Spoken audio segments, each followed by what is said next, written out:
So we've been working on this big piece that we're really excited about the best TV casts, which we're looking forward to introducing to people. And I think as a result of it, we ended up getting into some really inside baseball minutia about reboots, what consists of a reboot, what's the difference between a reboot and a remake, why are there so many reboots? And it really got us to talking about and thinking about the ways in which the entire reboot experiment for television has mostly been a gigantic failure. And yeah, I'm curious, Jennifer, to hear some of your thoughts about why you think that's the case and Mhm. also the one notable exception that we've each discovered in recent days. Yes. In fact, I think until very recently, I was always saying there are no good reboots. That's probably not true. We could probably start like thinking through some stuff and like, this one was okay. For instance, watched every episode of the Will and Grace reboot. I would not say it's great, but I would also say that like the standard became so low for reboots that the fact that I could even stand to watch that much of a show that I did love, which is why I think they got me. And they're so good at their jobs that I was kind of like, sure, this is cool, whatever. And so that was nice. But it really, there's something about, I think, going back to the well, you know, 5, 10, 15, 20, 25 years later. The fact is, you make a show in time and it is a product of its time. And so it's hard to recapture that. And then there's the added bonus of like everyone has aged. So then you're like, why are you all still in the same situation with the same people? I'm not saying you can't be lifelong friends, but I think we've seen this play out in a number of places. Like, I mean, most notoriously, the Sex and the City reboot, and just like that, which we all hated from start to finish, pretty much because it always felt a little off and a little forced.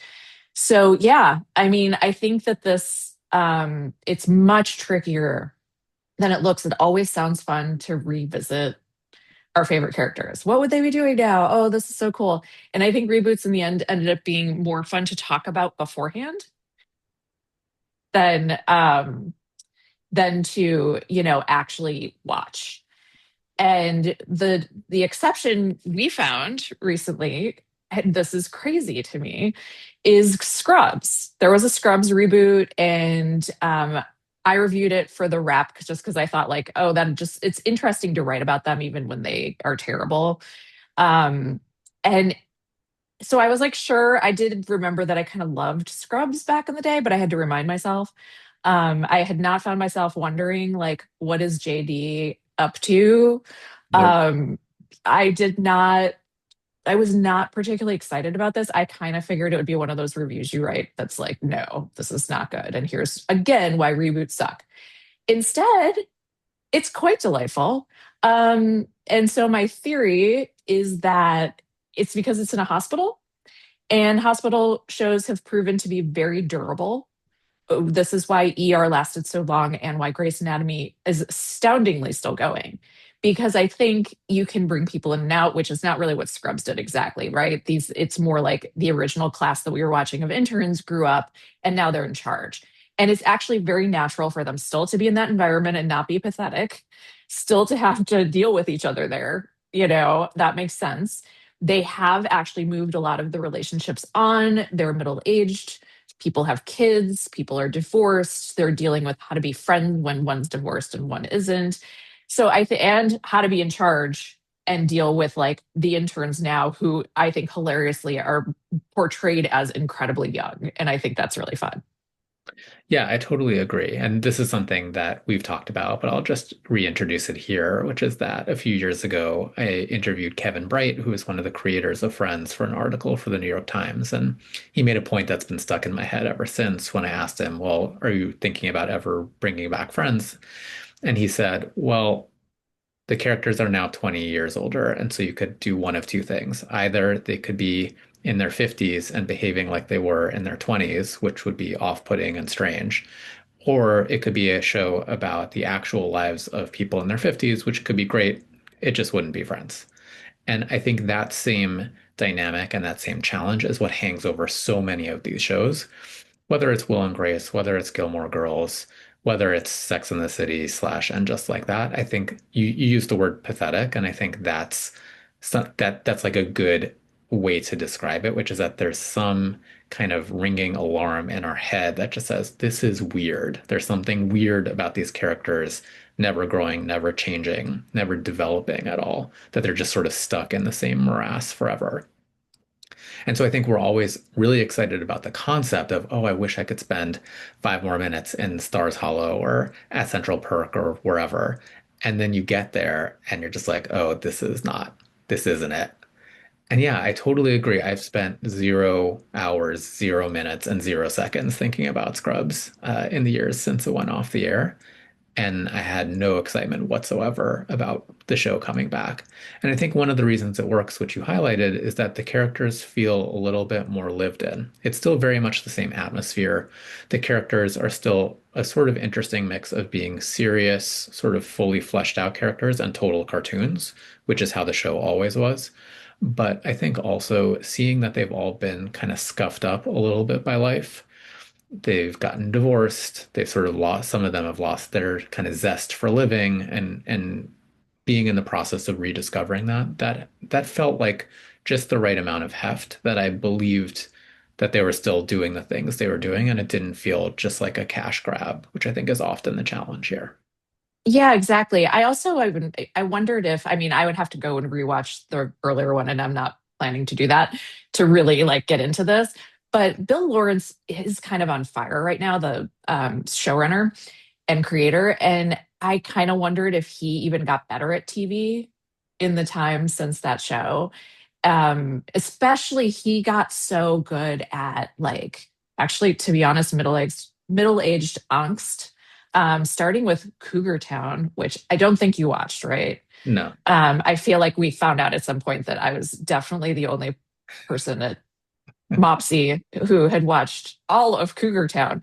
It actually was really fun. It was a really fun hangout show, and it was, the whole concept was that at the beginning, Courtney Cox's character was 40, and then she goes into her late 40s by the time the show's over, and that's what everybody else is too.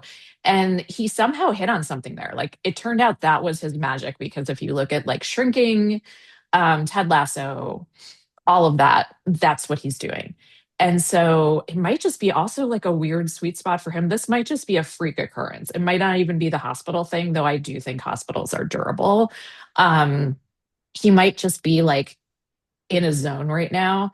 The only thing that bugged me, and this is so nitpicky, I don't even mean to like pick at it, but it was interesting a little bit in the terms of specifically reboots, which is that one of Scrubs' big stylistic flourishes is that it's sort of narrated by JD, Zach Braff, in his head. And that part of that is that we get these fantasy sequences at the time. Oh my God. This did take me back to like when I first saw Scrubs, and I was like, oh, it was really cool. Like this was an innovative show. It started in like 2000, started even earlier than I had realized. And really a lot of shows turned out to be influenced by it. I would even argue something like 30 Rock, Yeah. fantasy, whip pan fantasy sequences, kind of non sequitur, complicated non sequiturs, all that bantery thing, all of that was in Scrubs, and they should get credit for that. The problem is that, like, especially for me, the fantasy sequences now don't hold up as much. They felt very like, no, no, no, I want to get back to the story. Why am I watching this other thing? And to me, that just shows kind of one of the challenges of a reboot, which is like how much of the stylistic flourishes do you keep when they are 20 or 25 years old? Very true. Yeah, I really enjoyed the first one though, which felt it's clearly meant as a tip of the cap to the pit and sort of a different era in television, different era in hospital shows. And it didn't feel Oh, like that it was was, great. yeah, it The wasn't very hyping up. beginning. Exactly, where JD does some sort of, medical mastery and everyone starts applauding, including the patient, which was just very funny. And it has that same kind of breathless aesthetic that the pit does. And I thought I had two thoughts about it. One was that it just was a clever joke that, we're sort of in a different moment for television. And the second was that it also felt like an acknowledgement of one kind of show to a very different kind of show, both of which are about decent people looking for ways to be decent. And Scrubs is a broad comedy, and The Pit is very much not a broad comedy. And yet there's a real kind of overlap. And I think that there's there are reasons why both Bill Lawrence and The Pit are having this moment, and I think they have to do with moving away from that anti-hero model of watching Yes, yes. like messed up middle-aged white guys who are just causing death and destruction everywhere around them to people who are imperfect and flawed in lots of ways, but are also looking to make the world a somewhat more decent place. And I think that speaks to a really deeply held desire that people have now had for half a decade plus, but which shows no signs of abating. And Scrubs is feels like the show we didn't know we needed to come back, Yeah. and yet when it came back, it sort of satisfied an urge that we weren't aware of. Yeah, I agree. The one thing that struck me very much is I mean, it was really before its time on this, was the positive masculinity, particularly the relationship between JD and Turk on the show. That is something we would not really see much of again until extremely recently. It reminds me, I mean, it's the same creator, but it reminds me so much of Ted Lasso and Coach Beard. It's like a specific kind of like very quirky, like playful, like they become boys with each other, but not like in a bad way, in a very sweet way. They sort of play with each other, and they're the only people who can quite be that way with each other.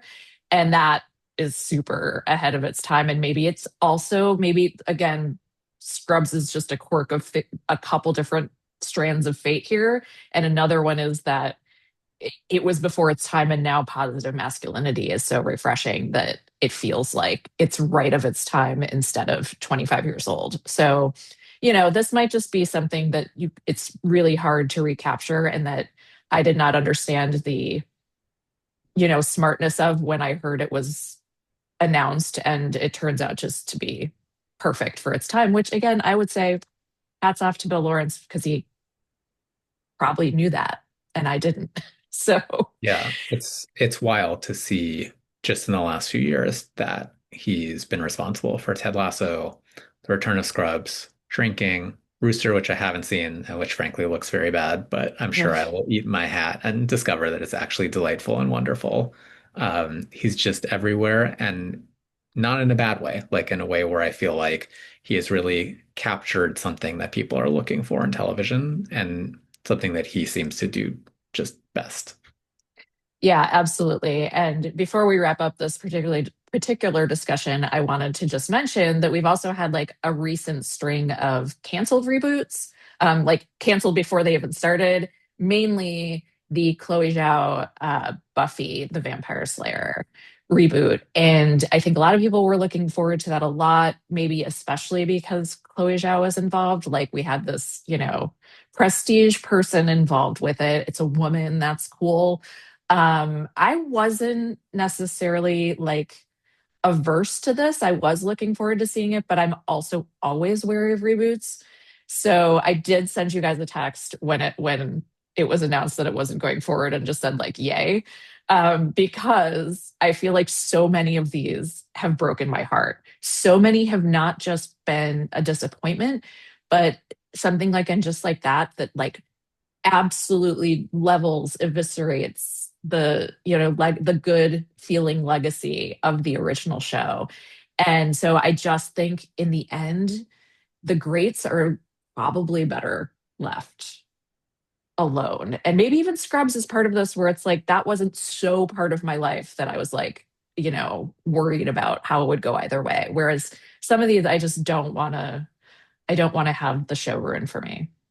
Well, I'm pulling in an idea from a totally different time and place, but I'm reminded of some of the like French New Wave directors of the 50s and 60s who would say that it was always better to adapt a mediocre novel than to adapt a really good one, right? That really good Mm. novels had challenges where like you had to sort of stay true to them. And adapting a junky novel, you could do whatever you wanted with it. And Scrubs isn't a junky show, but I don't think it's quite in that pantheon, and I don't think people were like hankering for it to come back. And so maybe um, there's more space to slightly and subtly adapt it for, the 2020s in a way that works really well.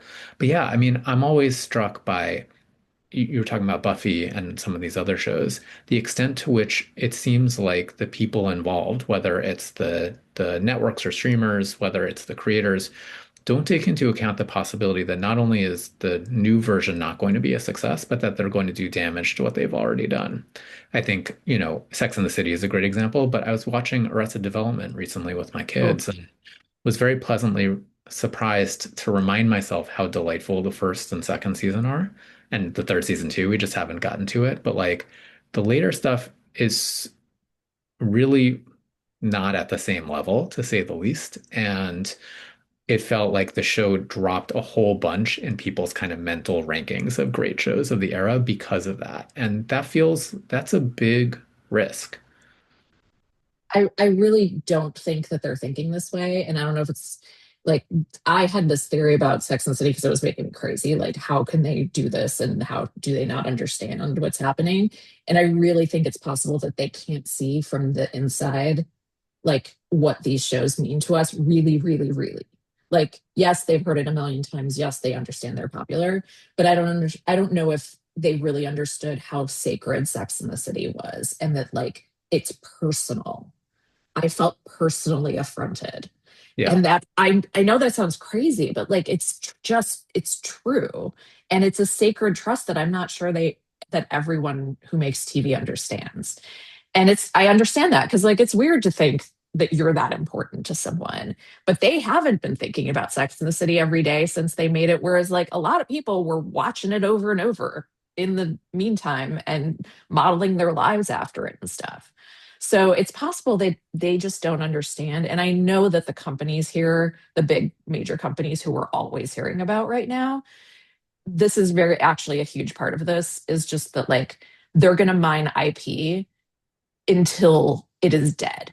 They don't care. They actually, on some level, I believe, business wise, would like to kill the legacy in the sense that if they haven't killed the legacy, they haven't mined it enough. Yeah. And these are people who, and this is something you've seen a lot of prognosticators worrying about, and it all sounds melodramatic.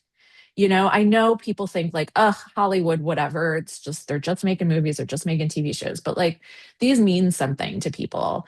And these people who are now going to be in charge, these companies get bigger and bigger and get farther away from people who founded a company to make entertainment. These people don't love entertainment and pop culture. They don't care. Yeah. They just want to mine it until it's dead. And so I just think this is something we should all keep in mind as we're going forward and as we're consuming this stuff because they don't care about our hopes and dreams and love of this stuff. They care only to the extent that they can wring enough money out of us. So I think we're going to see more of this. And I don't mean to end on a down note, but yay, Scrubs. No, I think you're absolutely right. And I think, HBO, even in its golden era, had its upside and downside. And HBO Max and David Zaslav, I think, made a lot of wonderful things and also had a lot of, questionable corporate decisions. And clearly the pathway from that to David Ellison running a company like that feels like a really dire one. And I think that, we all probably have to gird ourselves for Sopranos prequels and Sex and the City IP, treating everything like IP, meaning just how can we get more money out of it as opposed to how can we protect this precious thing that brilliant people created on our behalf. Exactly.